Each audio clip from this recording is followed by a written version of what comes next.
Daveti në rrugën e Allahut subhanahu wa taala është detyrë për çdo musliman.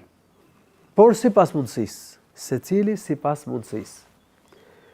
Çdo musliman e ka detyrë të ftojë në rrugën e Allahut subhanahu wa taala sipas mundësisë. Dhe kur përmendim fjalën mundësi, kemi për qëllim mundësinë si dituri, sipas mundësisë që ka, sipas diturisë që ka. Mundësisë financiare, dikush ka mundësi që të merret vetëm me davet. Njëri ndoshta se ka këtë mundësi. Mundësisë fizike, aftësisë për të komunikuar me njerëzit, për të përcjellë mesazhin atyre.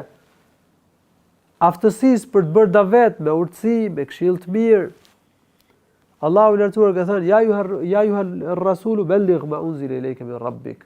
O profet, përcjellu njerëzve atë që të ka zbritur nga Zoti yt. Gjithashtu Allahu ka thënë në Kur'an: "Ud'u ila sabili rabbika bil hikma." Fto në rrugën e Zotit tënd me urtësi. Profeti sallallahu alaihi wasallam ka thënë: "Bellighu anni walau aya." Përcjellni nga unë qoftë edhe një ajet. Kështu që këtë pikë duhet ta kenë parasysh vëllezërit musliman.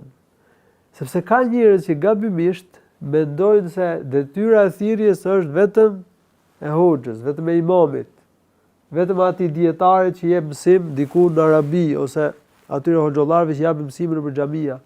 Po kjo nuk është e saktë, ky përfiturim është i gabuar. Thirrjen do ta bëjë secili sipas mundësive të veta, edhe përmendëm pak më përpara këta, në familje, në punë, pozicioni ku është, ke njerëzit me cilët ka të bëj. Secili duhet të jetë thirrës në fenë e Allahut subhanahu wa taala, sepse urdhrat u përmendën pak më përpara. Dhe urdhri tregon obligueshmëri. Por një pjesë e muslimanëve e kanë detyrë që të angazhohen më shumë me davet. Dhe për këta, dhe në këtë rast, daveti është farz kifaje. Duhet të jetë një pjesë që angazhohen me davet, thirrje në rrugën e Allahut, urdhërim për të mirë dhe ndalim nga e keqja. Ndërsa për njerëzit në përgjithësi sipas mundësisë është farz ain, siç e sqarova pak më përpara. Për këta që për cilët është farz kifaje, Allahu i lartësuar thotë në Kur'an: "Waltakum minkum ummatun yad'una ila al-khairi wa ya'muruna bil ma'ruf wa yanhauna 'anil munkar."